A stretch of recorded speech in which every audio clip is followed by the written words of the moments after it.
Bonsoir à tous, il est 19h. Merci de nous rejoindre à la une ce soir. Emmanuel Macron à La Réunion, le candidat d'En Marche en visite éclair jusqu'à demain. Premier bain de foule ce matin à l'aéroport, puis à Saint-Leu. Emmanuel Macron sera notre invité. Nous serons également en direct depuis son meeting au Stade de l'Est. Il est le principal soutien local d'Emmanuel Macron. Thierry Robert, accusé de favoritisme et de corruption par l'ancien directeur adjoint de la Société de Richebourg. Sa réponse dans ce journal. Le bassin cormoran en proie à des chutes de pierres, la falaise est menaçante, le site interdit, mais cela n'empêche pas les baigneurs de s'y rendre, vous le verrez. Les États européens célèbrent aujourd'hui leur noce de diamant, les 60 ans du traité de Rome célébrés dans la capitale italienne, une Europe qui s'interroge sur son avenir. Et puis, le Cosmo Marmaille, notre rubrique du samedi soir, les enfants s'arrêtent sur les candidats en campagne et ça vaut le détour. Rendez-vous à la fin de ce journal. Voilà pour les titres. Emmanuel Macron à La Réunion. Depuis ce matin, le candidat d'En Marche est sur notre île jusqu'à demain. À sa descente d'avion, il a été accueilli par des centaines de militants, vous le voyez, des sympathisants emmenés par Thierry Robert, principal soutien du candidat à La Réunion, et par Gilbert Annette. Emmanuel Macron est ensuite allé mesurer sa popularité à Saint-Leu, où se trouvaient Céline Roland et Philippe Poirot. Il est en marche, ou plutôt dans le bain, le candidat. Un grand bain de foule où Emmanuel Macron est comme un poisson dans l'eau, malgré la marée médiatique. L'homme en campagne n'a pas le temps de convaincre. Il arrive à Saint-Leu en terrain presque conquis, très sollicité, voire même courtisé. Bonjour madame. Bonjour. Comment ça va? Je trouve les jeunes, c'est bien. Je vous trouve superbe. Je voulais vous demander en mariage. J'ai 74 ans demain. Un âge, un physique, mais aussi un programme. S'il vous plaît, faites quelque chose. Crise requin, retraite, chômage. Emmanuel Macron est allé au contact. Il a des réponses pour les Réunionnais. Bonjour. Ça va? Bonjour. Comment allez-vous? Est-ce que vous pouvez enlever les charges pour les PME? Alors, qu'est-ce qu'on fait? On ne peut pas enlever toutes les charges, je vous mentirais si je vous disais ça. Donc j'enlève de 6 points les charges. Ouais. Je supprime le RSI. Pour les Ah, ben ça indépendants. c'est une bonne nouvelle. Hein. Voilà. Je pense aux petites retraites, au chômage, au loyer et tout, les petits planteurs, tout. Enfin, nous, on a besoin d'un projet comme ça. Son projet, c'est pour ça que je suis là. Ça va, vous allez bien? Une bonne heure passée sur le front de mer de Saint-Leu, pas encore assez long pour convaincre les indécis. Oui, bien sûr. Vous y croyez? Non, j'y crois, on va pas dire que j'y crois. Je verrai comme tout le monde, j'espère, je ne me suis pas encore décidé pour qui je voterai. La visite valait bien un câlin. Le candidat d'En Marche est le premier de la campagne à faire un détour par Saint-Leu. Il est beau, hein? Et c'était l'heure du grand oral cet après-midi. Pour Emmanuel Macron, il était au Stade de l'Est depuis 17h. Une grand-messe attendue par ses soutiens. Sur place, 3000 sympathisants venus écouter leur candidat.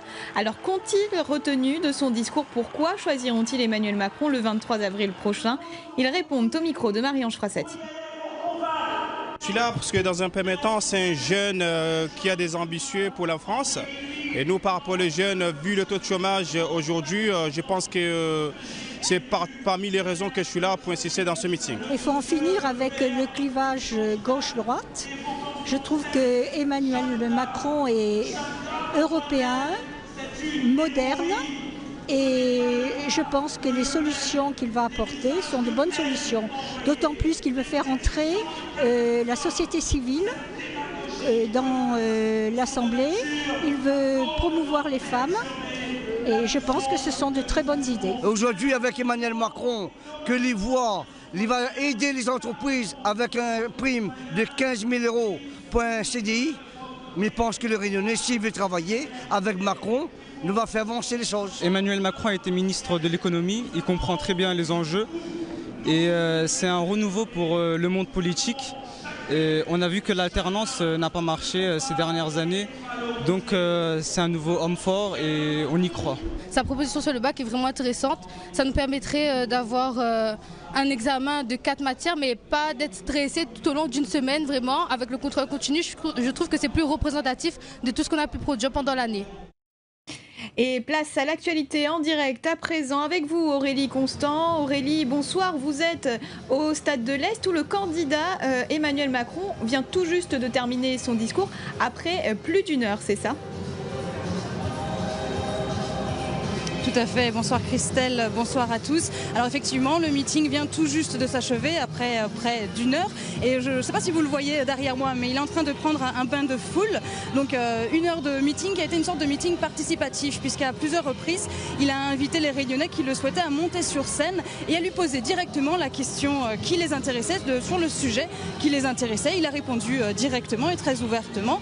Il y a même un petit garçon qui est monté sur scène pour lui demander comment devient-on président. Alors c'était la petite scène sympathique, on dira, de ce meeting.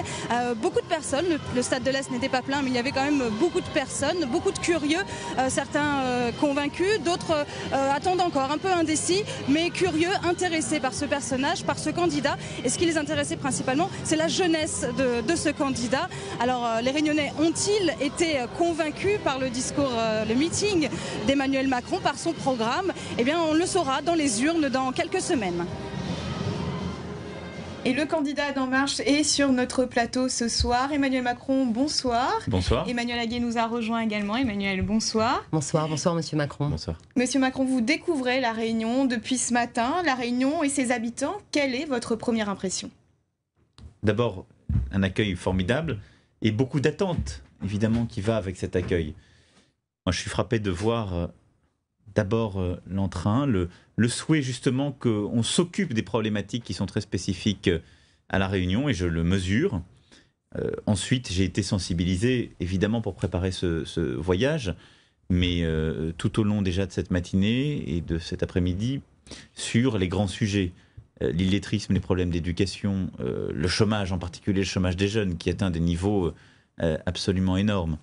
Les difficultés économiques. J'étais dans une exploitation agricole il y a encore quelques instants. Donc on voit la multitude des problèmes, mais il y a en même temps une vraie envie de faire, un enthousiasme exigeant, je vais dire. Alors c'est vrai que l'outre-mer en général représente 2 millions d'électeurs, c'est pratiquement 600 000 juste à La Réunion. On se dit que finalement on ne peut pas remporter une présidentielle sans les électeurs ultramarins. Eux ils se disent, on voit les candidats pendant la campagne, puis après on les voit plus, ils tiennent pas leurs promesses. On a envie de savoir qu'est-ce que ça représente pour vous l'outre-mer? Est-ce que c'est un atout? Est-ce que c'est un handicap? Alors vous avez raison de dire ça, c'est pour ça que j'ai coutume de dire, et je l'ai rappelé ce matin en arrivant, je ne suis pas là pour faire des promesses. Parce que je pense que les Réunionnais n'y croient plus. Donc je suis là pour me rendre compte sur certains sujets, pour prendre des engagements avec un esprit de responsabilité. Pour moi, les territoires ultramarins, d'abord, c'est une formidable diversité. Et on met dans un même sac des réalités qui sont extraordinairement hétérogènes.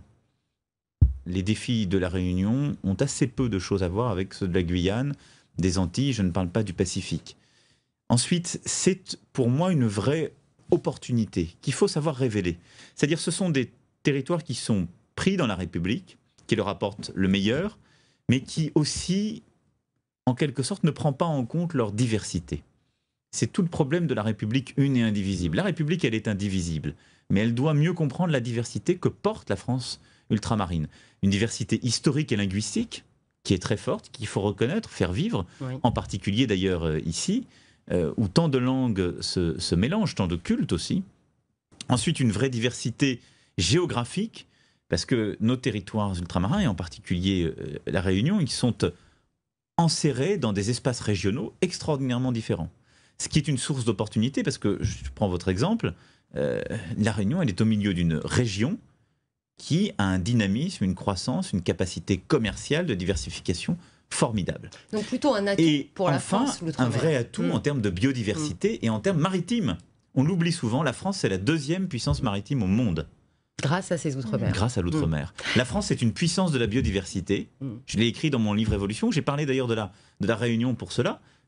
C'est un trésor, la biodiversité. 80% de la biodiversité française est ultramarine. Donc pour tout ça, pour toutes ces raisons, c'est une chance. Après, il y a une vraie difficulté, c'est qu'avec les règles françaises, plongés dans les situations régionales qui sont les leurs, les territoires ultramarins ne peuvent pas réussir à égalité du reste du pays. Et donc c'est une vraie politique d'égalité des chances, de mise en capacité qu'il faut, pour moi, promouvoir. Mais c'est très bien, oui, que vous employez ce terme d'égalité, parce que les ultramarins ont parfois l'impression d'être un peu des sous-citoyens. Vous suivez sans doute ce qui se passe en Guyane. Il faut 5 jours de crise dure, avec des avions qui ne peuvent pas se poser, une fusée qui ne peut pas décoller, pour que le gouvernement réagisse. Imaginons que vous soyez aux commandes, vous feriez quoi? Vous auriez fait quoi, là? Bon, d'abord, il faut toujours être honnête avec les gens. C'est trop facile de dire, une fois qu'on a le résultat des courses, qu'on aurait joué au tiercé. Donc moi, je ne vais pas vous raconter de crack en vous disant j'aurais fait ça beaucoup mieux, etc. Ça arrive à tout le monde, on peut toujours... voilà les choses. Par contre, ce qui est important, c'est de ne pas considérer que ce soit une case. Il n'y a pas un ministère pour l'Occitanie, pour le Gers ou pour que sais-je. C'est pas une case, ça fait partie de la République. Et donc il faut à la fois donner plus de souplesse et de flexibilité aux territoires d'outre-mer, mais il faut en même temps que ce soit au cœur de la préoccupation de la République tout entière, à travers ces différents leviers, ces différentes réalités que j'évoquais. Alors, vous avez commencé à parler de l'emploi, du pouvoir d'achat, qui sont vraiment des préoccupations très fortes à La Réunion et en Outre-mer en général. N'est-ce pas, Christelle? C'est ça, et vous en parlez tout à l'heure, La Réunion compte 116 000 illettrés. Emmanuel Macron, et 25%, c'est le taux de chômage, il atteint même 50% chez les moins de 30 ans. Comment comptez-vous concrètement relancer l'économie et l'emploi local? Alors, le premier élément pour la génération qui vient, c'est la lutte contre l'illettrisme. Oui. Personne n'aura d'emploi aujourd'hui, ou quasi personne, s'il ne sait pas bien lire et écrire et compter. Le problème, Emmanuel Macron, c'est que ce chiffre, ça fait 10 ans, 20 ans qu'il est le même. Mais parce qu'on n'a pas une vraie politique, là aussi, d'égalité des chances, c'est-à-dire de discrimination positive, en mettant beaucoup plus de moyens dans les endroits où ce défi apparaît. Et c'est pour ça que moi, j'ai décidé que dans toutes les zones d'éducation prioritaire, ce qui concerne, je crois, un enfant sur 2 à la Réunion, eh bien, on diminuera le nombre d'élèves par classe pour les porter à 12 en CP et CE1, c'est-à-dire là où on apprend les fondamentaux. Ensuite, moi, je veux remettre les tests annuels pour vraiment vérifier les capacités. Je veux remettre la possibilité de faire des stages d'été, des cours dirigés dans le cadre de l'école pour corriger les inégalités à la maison. Et puis je remets ce service national universel, 1 mois, pour tous les jeunes entre 18 ans et 21 ans. C'est pour recréer le lien entre la nation et ses armées, mais c'est aussi pour justement faire ces tests de base, pour savoir où en sont les jeunes à 18 ans. On ne le sait plus depuis que le service militaire a disparu. Ensuite, une fois qu'on a fait ça, comment on se bat contre le chômage? D'abord en créant de l'activité. Il faut une politique de relance de l'activité économique. La relancer par la baisse de l'impôt sur les sociétés, que je ramène à 25%, par une relance des filières, la filière agricole, la filière énergie et forestière, la filière maritime sont sur ligne essentielle, la filière e-santé et numérique se développe formidablement. Il y a un tissu entrepreneurial très fort. Il faut les structurer, les aider à accélérer avec des logiques sectorielles, un plan d'investissement d'avenir que j'ai décidé et qui sera évidemment ouvert largement aux Outre-mer de 50 milliards sur le quinquennat. Il faut ensuite simplifier les règles pour celles et ceux qui entreprennent et qui peuvent ainsi créer de l'emploi. La première, c'est qu'on est entrepreneur d'abord de soi-même. Moi, je veux que la vie des indépendants soit plus simple. Je supprimerai le RSI. Le fameux RSI. Parce qu'aujourd'hui, il est le sujet de tracasserie, de temps perdu, etc. Je le supprimerai. La deuxième chose, je simplifie les règles pour tous les entrepreneurs. La troisième, je diminue les cotisations patronales de 6 points jusqu'à 2,5 SMIC, 10 points au niveau du SMIC. Et je simplifie les règles du travail pour donner plus de flexibilité en faisant des accords d'entreprise ou de branche plutôt qu'en définissant tout par la loi. Ça, c'est un programme de relance. Ça vaut pour les grandes entreprises, mais on a un tissu de toutes petites entreprises. Exactement, c'est pour ça que je dis. D'abord, il y a des PME qui peuvent faire des accords d'entreprise. Ensuite, quand je vous parle d'accords de branche, c'est que je veux donner la possibilité aux branches de faire des accords types. Et vous créez votre toute petite entreprise, vous êtes maraîcher, agriculteur, ou vous êtes dans le BTP, qui est un secteur important aussi pour l'île, eh bien, vous vous référez à l'accord type qui a été négocié par la branche, mais qui est mieux que la loi. Parce qu'il prend en compte les réalités des bâtiments et travaux publics. Ce n'est pas une loi qui vaut pour tout le monde. Assouplir les 35 heures, par exemple, à La Réunion, est-ce que ça serait efficace? Quand on voit le taux de chômage, on se dit, bah non, justement, il faut peut-être plus partager le temps de travail. D'abord, le travail, ce n'est pas un gâteau fini qu'on partage. Il faut l'élargir. Et ça, c'est ce que je propose avec les mesures que je viens d'évoquer. Et ensuite, ça dépend des secteurs. Ça dépend des réalités, ça dépend de la taille de l'entreprise, du secteur, de ses contraintes. Et donc, c'est pour ça que je renvoie aux accords d'entreprise et de branche. Et peut-être que ça n'est pas pertinent. Si ça n'est pas pertinent, les acteurs économiques ne le décideront pas. Je voudrais revenir sur des classes à 12 ou à 20 élèves, dont tous les parents rêvent, hein, je vous le dis. Mais comment vous allez faire? Ça veut dire embaucher plus de fonctionnaires, mais dans votre programme, c'est au contraire avoir moins de fonctionnaires. Non, j'ai des priorités, mais sur les fonctionnaires, et je vais vous expliquer ensuite comment je vais faire sur l'école. Il y a plus de 500 000 fonctionnaires qui vont partir à la retraite dans les 5 ans à venir. Certains autres candidats proposent de n'en renouveler aucun. Ça n'est pas possible à mes yeux, si on est honnête et raisonnable. Mais François Fillon commence à revenir un peu sur beaucoup de choses. Sur cette déclaration. Oui. Comme sur beaucoup de choses, c'est pas la première. Mais c'est pas raisonnable de promettre ça. Moi, j'ai dit, sur ces 500 000, à mon avis, on sait raisonnablement dire, il y a 120 000 qu'on peut ne pas renouveler. Comment on fait? On modernise l'État, on numérise là aussi, parce que vous savez, si vous numérisez beaucoup de services de l'État, vous allez pouvoir dégager de l'efficacité. On ne peut pas ne pas en renouveler sur quelques priorités, en particulier l'hôpital et l'école. Mais tout ça pour vous dire que le 120 000, il est raisonnable avec un plan d'investissement. Sur l'école... Justement, M. Macron, ces 120 000 postes de fonctionnaires que vous comptez supprimer, est-ce que la Réunion sera concernée par cette mesure? Sur les 120 000, il y en a la moitié qui dépendent des collectivités territoriales. J'ai présenté il y a 2 jours au maire ce que j'entends faire, un plan pluriannuel pour baisser de 10 milliards d'euros. Premier employeur, je crois, public à La Réunion, les collectivités locales d'ailleurs. Exactement, je pense, avec le département, région et communes. Avec, je pense, le secteur hospitalier. Ce que je veux dire par là, c'est que c'est le choix des collectivités. Je leur laisse la possibilité de choisir.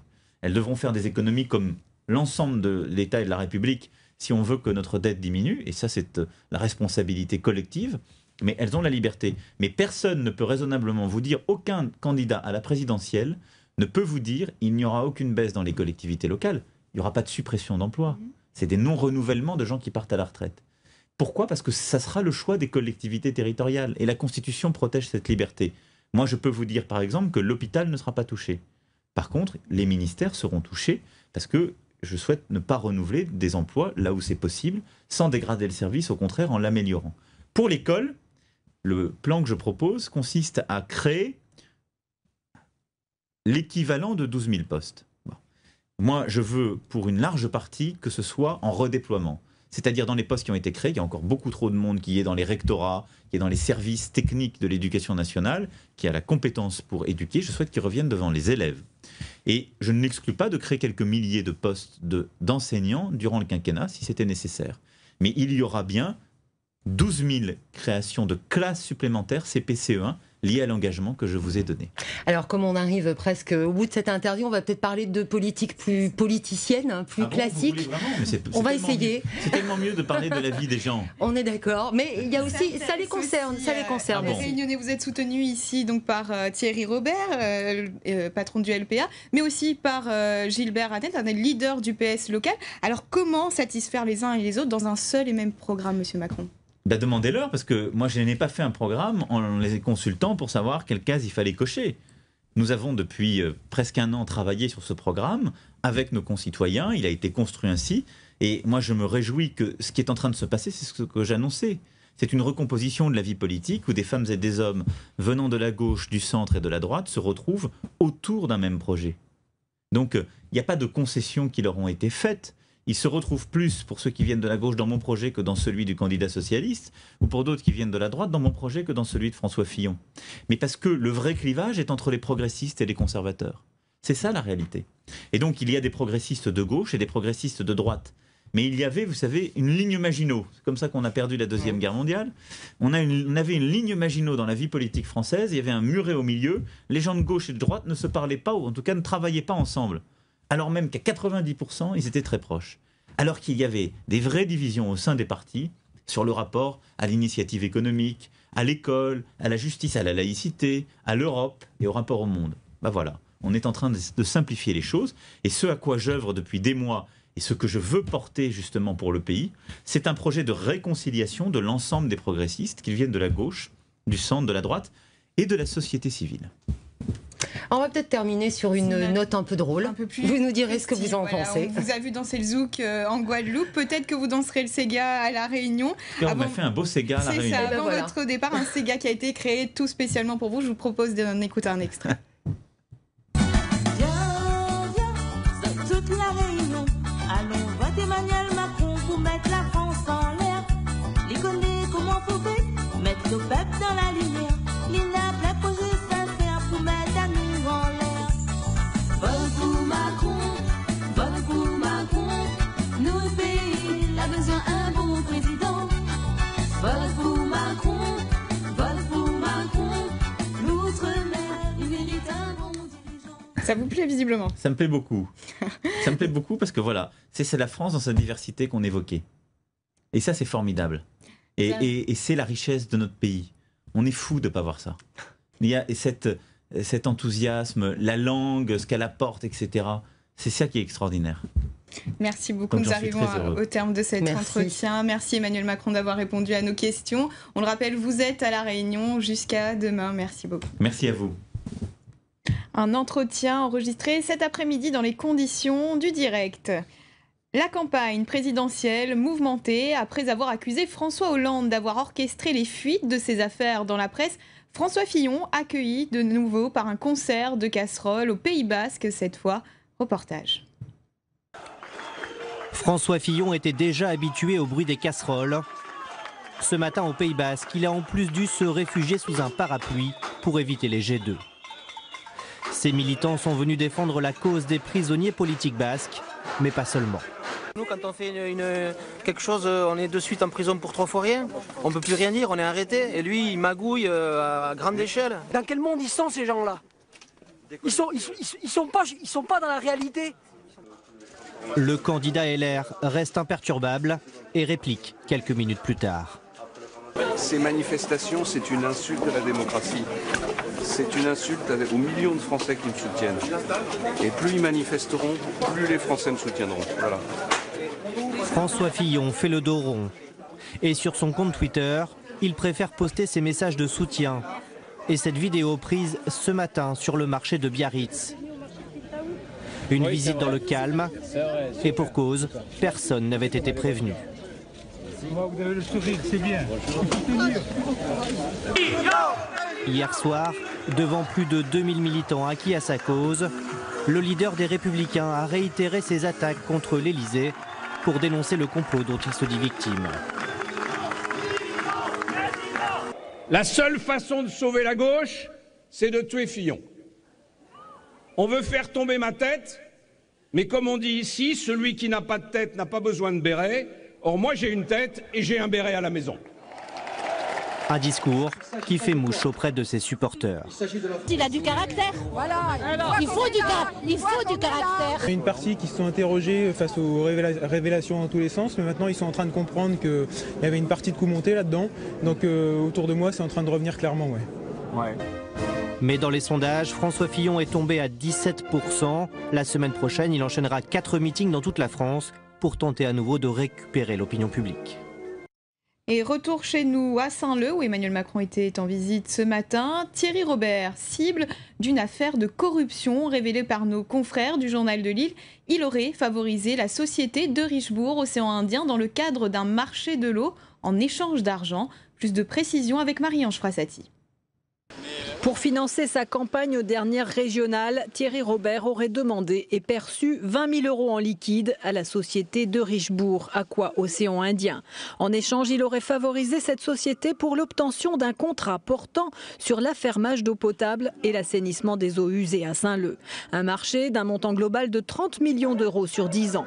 Celui qui accuse le maire de Saint-Leu n'est autre que l'ancien directeur adjoint de la société, Amine Moulan, qui depuis a été licencié. Quant à l'actionnaire principal de l'entreprise, Thomas de Richebourg, il dément avoir versé quoi que ce soit. Thierry Robert, lui, occupé par l'accueil d'Emmanuel Macron ce matin, n'a pas souhaité réagir à chaud. Il y a une petite réaction par rapport à l'affaire qui vous concerne, vous, en premier. Lundi matin, pour l'instant, la campagne de Macron, le programme de Macron. Après les coups bas, on verra plus tard et on va gagner. À moins de retrouver l'argent liquide dont parle Amine Moulan, en l'absence de preuves ou d'autres témoignages concordants, le parquet de Saint-Pierre dispose de peu d'éléments. Il a tout de même ouvert une enquête préliminaire pour vérifier les accusations portées à l'encontre du député maire de Saint-Leu. Voilà pour la politique. On reste dans l'ouest et direction le bassin des Cormorans où des éboulements se sont produits dans la semaine. Des roches qui menacent encore de tomber. L'accès au site est pourtant interdit, mais cela n'empêche pas les baigneurs de s'y rendre. Reportage Marie Rodortier. Près d'une tonne de roches détachées de la falaise, cet éboulement s'est produit il y a moins d'une semaine lors du dernier épisode pluvieux. Suite à cet incident, des panneaux signalant un risque d'éboulis ont été installés, mais nombreux sont les imprudents qui, malgré l'interdiction, s'aventurent sur les sentiers escarpés des 3 bassins. Vous avez bravé les interdits, c'est pas bien. On n'arrête pas d'eux. Pas bien. Non. Après, voilà, vous mettez votre vie en danger. C'est à ce point. Ah oui, parce que par rapport à l'affiche, il y a un risque imminent d'éboulement. On l'a vu. Voilà, il y a juste l'éboulement là. Ouais. Il y avait marqué risque d'éboulis. Et je trouve normal de prévenir les gens. En même temps, si on fait ça, on ne va rien pouvoir faire à La Réunion. On pourra aller nulle part après, ni dans les plages à cause des requins, ni dans la nature à cause des risques d'éboulis ou de tout ça. Profiter des lieux, se baigner, mais le pan de la falaise reste instable. Les éboulis sont visibles du bassin des Aigrettes au bassin Cormoran. Celui-ci date par exemple d'il y a 1 an. Certains habitués commencent alors à prendre conscience du danger du site. Moi je viens me baigner ici depuis que je suis petit, même si on n'a pas vraiment, je sais qu'il y a des arrêtés préfectoraux ou des interdictions, mais on brave le risque. Mais là, d'après ce que j'ai compris, on va éviter d'y aller avec le risque d'éboulement, quoi. Les rochers tombés ont même bouché les 1500 km de canaux qui traversent la forêt. En réalité, l'accès aux 3 bassins est interdit officiellement depuis 2000. Et la ravine Saint-Gilles sera nettoyée. D'importants travaux de purge sont prévus du 27 mars au 14 avril prochain. L'accès au bassin Cormoran risque donc d'être totalement bloqué. Et pour rejoindre le nord, la route du littoral, circulation compliquée cet après-midi sur cet axe. Un bus en panne et un accident ont provoqué plusieurs kilomètres d'embouteillage, mais cela est terminé. La route vient de rouvrir sur ses 4 voies il y a un instant. La santé à la une ce soir, ce week-end, est placée sous le signe du SIDAction. Actuellement, 920 Réunionnais sont suivis. Le défi, sensibiliser au dépistage du VIH et financer la recherche. Devant les grandes surfaces, les bénévoles en appellent à votre générosité. On retrouve Marie Rodortier. Alexandre participe pour la première fois à la collecte du SIDAction. À 21 ans, il a conscience de l'importance de ces dons visant à financer les recherches. Je pense que c'est quelque chose d'important, qu'on doit tous s'y mettre. Bonjour madame, une petite pièce pour le SIDAction. Comme Alexandre et Francis, 80 bénévoles se mobilisent aujourd'hui sur l'île afin de sensibiliser la population au sujet de l'infection à VIH. L'an passé, 11 700 € ont été récoltés lors d'une collecte similaire. C'est avec les petits ruisseaux qu'on fait les grandes rivières, tout simplement. Et il y a encore des travaux de recherche à faire pour trouver un remède à la maladie. Donc c'est surtout pour ça, pour permettre à ceux qui sont atteints de guérir. On n'est pas à l'abri de la maladie. Donc, personne ne peut dire si on aura, si on n'aura pas. On a des petits-enfants, on a des enfants. Je souhaite de tout cœur qu'on trouve la solution pour qu'il y ait une guérison vraiment et que ça s'arrête. Là, j'ai vu, et il y a beaucoup de Réunionnais qui sont atteints. Et donc, voilà, qu'ils fassent attention, surtout les jeunes. Étant jeune, oui, c'est très important que les gens ils connaissent les risques à prendre. Et de se protéger surtout. Depuis 4 ans, SIDAction mène ce type d'opération à La Réunion. En 2016, 34 individus ont appris leur séropositivité au sein du département. C'est de récolter de l'argent pour aider la recherche à avancer, en l'occurrence sur les médicaments, aider les associations qui font de la prévention autour de la maladie et puis aider aussi les pays en voie de développement. La collecte SIDAction continue. Elle se tiendra demain, dimanche, jusqu'à 18h à Sainte-Marie, Saint-André et Saint-Gilles. Et si vous ne pouvez pas vous rendre sur les points de collecte et que vous souhaitez faire un don, il vous suffit d'appeler le 110. Santé, toujours à Bois d'Olive ce matin. Parents et enfants ont pu participer à la journée de sensibilisation pour les enfants atteints de maladies respiratoires. Des familles qui assument des pathologies lourdes. Elles doivent constamment se tenir au courant de l'évolution de la prise en charge. Témoignage dans ce reportage de Patrick Smith et Rodolphe Ozan. De l'air. Et tu relâches. Qui connaît la machine Alpha? Michel, elle, l'utilise régulièrement. Elle fait partie de la centaine d'enfants qui, à cause d'une maladie musculaire, rencontrent des problèmes respiratoires. Cette machine aide à l'expansion des poumons et donc à mieux inspirer. Tu sais, pour pas que ça tourne la tête, qu'est-ce qu'il faut penser à faire de temps en temps? Pour inspirer. Ah, d'accord. Et quand on inspire, qu'est-ce qu'on prend?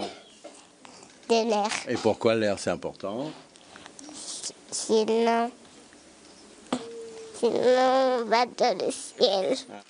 Lors des premières utilisations, cette machine peut provoquer une certaine angoisse chez l'enfant. Il ne faut surtout pas négliger la séance d'approche qui passe par une information simple et rassurante. Là, on est sur un hyperinsufflateur qui s'appelle le relaxateur de pression.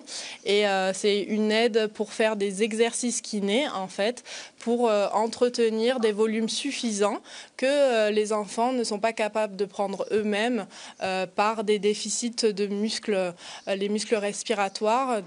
Pour que le traitement soit efficace, il faut bien entendu une prise en charge médicale de qualité, mais aussi sensibiliser les parents. Ces derniers ont participé ce matin à une séance d'information animée par des médecins. Direction la Guyane, dans votre 19h, le département est paralysé par une crise sociale, routes barrées, écoles fermées, la fusée Ariane clouée au sol et une menace de pénurie d'essence. La mission interministérielle dépêchée par Bernard Cazeneuve n'est pas encore arrivée, mais elle est déjà contestée. Regardez. En pleine ville, les agriculteurs guyanais déversent leur colère. Ils aspergent de purin de porc les murs de la préfecture. La tension monte alors qu'une délégation interministérielle doit arriver de Paris. On a une autorité qui arrive, on a des ministres qui arrivent, des hauts fonctionnaires qui m'arrivent. Ça, c'est pour leur souhaiter la bienvenue. On n'est pas là pour valider des points, on est là pour des revendications. Des négociations qui s'annoncent très tendues. La délégation de hauts fonctionnaires, partie de Paris pour rencontrer les manifestants, l'anticipe. Ça va être compliqué, mais on va voir avec eux. On est là pour ça. La mission est là pour les écouter, les recevoir, et on verra comment on peut traiter des différents problèmes en fonction de la manière dont ils seront représentés. À leur arrivée, des dizaines de barrages les attendent. L'entrée de Cayenne est toujours bloquée. Je pense qu'il y a de vrais problèmes en Guyane et que les facteurs sont multiples, c'est-à-dire politiques, démographiques, sociaux. Les problèmes sociaux qui gangrènent la Guyane aujourd'hui sont très importants et puis ils s'amplifient. Et puis il faut vraiment que ça bouge, je pense. De leur côté, les habitants, eux, redoutent une pénurie de produits de base. Alors les supermarchés sont pris d'assaut. Je fais des courses en prévention d'une aggravation de la grève parce que c'est surtout que les magasins vont être fermés et donc vaut mieux connaître tout ce qu'il faut sous le coude en fait. La crise dure désormais depuis 6 jours. Et on vient de l'apprendre, les 37 syndicats réunis au sein de la coalition UTG, l'Union des travailleurs guyanais, votent la grève illimitée à compter de lundi. L'Europe célèbre, elle, son 60e anniversaire à Rome, là même où ses fondateurs avaient signé le premier traité pour un avenir commun. Après des années de guerre, une Europe qui se retrouve aujourd'hui confrontée à bien des interrogations. Arnaud Comte. Dans la vieille ville éternelle, 60 ans plus tard, l'Europe est à nouveau rassemblée. Les dirigeants des États membres renouvellent leurs vœux d'union. Là même où le traité fondateur fut signé le 25 mars 1957. 6 États membres hier, 27 aujourd'hui. Et face aux menaces de dislocation, face au Brexit aussi, les chefs d'État présents, dont François Hollande, réaffirment leur désir de former une communauté unie et indivisible.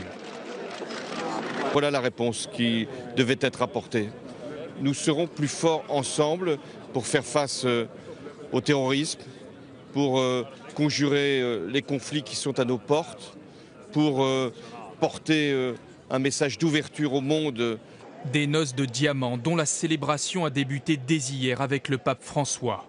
Il a reçu les dirigeants des États membres, les appelant à ne pas laisser l'Europe disparaître. L'Europe retrouve l'espérance dans la solidarité, qui est aussi l'antidote le plus efficace contre les populismes. Un 60e anniversaire placé sous très haute surveillance. Des rassemblements pro- et anti-européens doivent en effet avoir lieu cet après-midi. Et direction les États-Unis à présent. Donald Trump a reconnu sa première grande défaite politique. Le président américain avait fait de l'Obamacare, la réforme de santé de son prédécesseur, sa cible de campagne. Il a été désavoué par les membres de la Chambre des représentants. Il renonce donc à la remplacer. 24 millions d'Américains vont donc pouvoir conserver leur assurance. Et maintenant, nous sommes pile à l'heure pour notre rendez-vous du samedi. Allons retrouver les enfants de La Réunion, toujours aussi drôles, vifs et intelligents. Ils s'intéressent à la campagne présidentielle cette semaine. Les candidats en débat ou en opération séduction, forcément, ça les amuse. C'est parti pour Cosmo Marmagne, rubrique signée Valérie Filin et Philippe Poirot.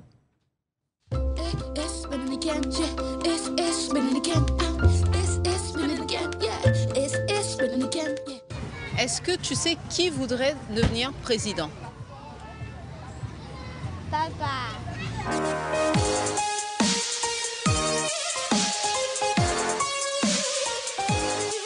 D'après toi, combien de personnes voudraient devenir président de la République?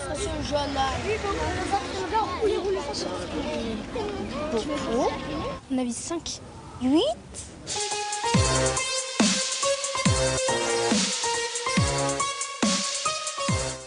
Je passe à la télé. Oui. Tu peux me donner les noms? Macron, Fillon, Le Pen. Macron. Fillon, Le Pen, Hamon, Poudou. Poudou ou Poutou? Poudou. Poudou? Ouais. Philippe Poutou. Un candidat qui s'appelle Philippe Poutou. Je suis tout seul, un peu, là je suis tout seul. François Fillon. Pénélope Fillon. Enfin. C'est qui Pénélope Fillon? Je sais pas. Où tu as entendu parler d'elle? Ah, peut-être d'imaginer. Qu'est-ce que tu sais sur François Fillon? Que c'est le président. Et il est meilleur. J'ai passé à la télé hier soir. Il était dans la police, Dans cette campagne présidentielle où les balles volent bas, je peux vous confier en souriant qu'il ne me déplaît pas d'être aux côtés de vrais chasseurs. Tu connais Marine Le Pen? Oui. Qu'est-ce que tu pourrais me dire sur Marine Le Pen? Que c'est quelqu'un qui fait partie de la mairie. Tu connais un candidat qui s'appelle Jean-Luc Mélenchon. Profondément. Je suis là. Un candidat qui s'appelle Asselineau. Non. Nathalie Arthaud, vous la connaissez? Non. Est-ce que tu as suivi le débat de la présidentielle? Il y a quelques années, il n'y avait pas de burkini sur les plages. Je sais que vous êtes pour, M. Macron, mais il n'y en avait pas. S'il vous plaît. Et chaque année... Ils sont comment, les candidats, quand ils sont en campagne? Excités. Parce que c'est notre projet! Et quand ils sont sur un plateau de télé? Toujours aussi excités. Vive la République! Vive la France! Votez pour moi. Je veux être le président du redressement national. Ah bon? Non mais sans blague. Je serai le président social qui se donne pour but d'éradiquer la misère inacceptable. On sera dans un monde meilleur. Quel peuple voulons-nous être le 7 mai au soir? C'est tout ce que tu peux dire. Toi, tu voterais pour qui, si tu pouvais voter? Déjà Marine Le Pen. Fillon, j'en sais vraiment rien.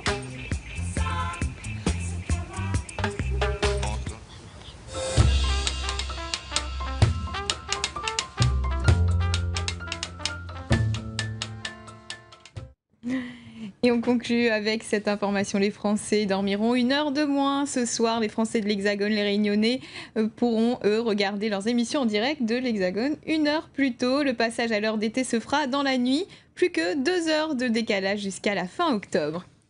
Voilà, c'est ici que nous refermons cette édition. Merci de l'avoir suivi. Tout de suite, la météo d'Evelyne Nierlo, suivie de votre série Cold Case. Je vous retrouve avec grand plaisir pour l'information demain à 12h30. Très belle soirée à vous. L'information continue sur les réseaux sociaux et sur notre site internet réunionpremière.fr.